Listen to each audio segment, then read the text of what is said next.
Γεια σας, είμαι η Μαρίνα και σήμερα θα σας δείξω ένα κόμικ που έκανα. Α, Έλενα, γεια, τι κάνεις, πώς είσαι, καλά. Α, γεια Έλενα, ξαναβρισκόμαστε.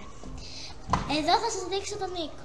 Ο Νίκος είναι ένας πολύ καλός μου φίλος που παίζουμε μαζί στο σχολείο και σε διάφορα πάρκα. Πέφτω, βοήθεια.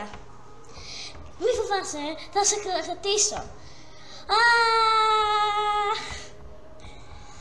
Σε έπιασα. Ευχαριστώ. Πώς ήρθες στο σπίτι μου, πού με ξέρεις? Παίζουμε μαζί στο Roblox. Γεια Νίκο, πώς είσαι από εδώ? Ήθελα να σε ρωτήσω αν θες να γίνεις το αγόρι μου. Τι λες τώρα? Κι εγώ αυτό θα σου έλεγα. Εντάξει, δέχομαι.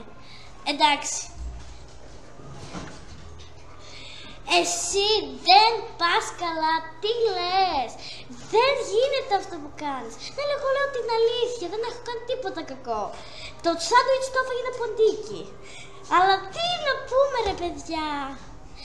Γιατί δεν στρώνεις το κρεβάτι σου το πρωί? Καλά, δεν πειράζει. Πού είναι η μαμά σου? Δεν ξέρουμε πού είναι. Την έχουμε χάσει, την έχουμε πάρει 15 τηλέφωνα. Μπορεί να πήγε για ψώνια. Πού είμαστε? Πάω να την ψάξω. Μες στη βροχή. Έλα πίσω. Τι θέλετε παιδιά, σουβλάκια? Ναι. Ευχαριστούμε. Ωραία, πάμε μια βόλτα στο Δάσος.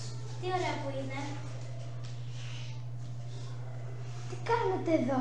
Μαλώνουμε, τι νομίζεις? Χρόνια πολλά Κωνσταντίνε. Χρόνια πολλά Κωνσταντίνε. Ευχαριστώ πολύ. Χρόνια πολλά. Και εμείς τώρα τι λέμε για το σάντουιτς που το έφαγε το ποντίκι? Σου εξηγώ. Δεν το έκανα εγώ. Εντάξει, οκ.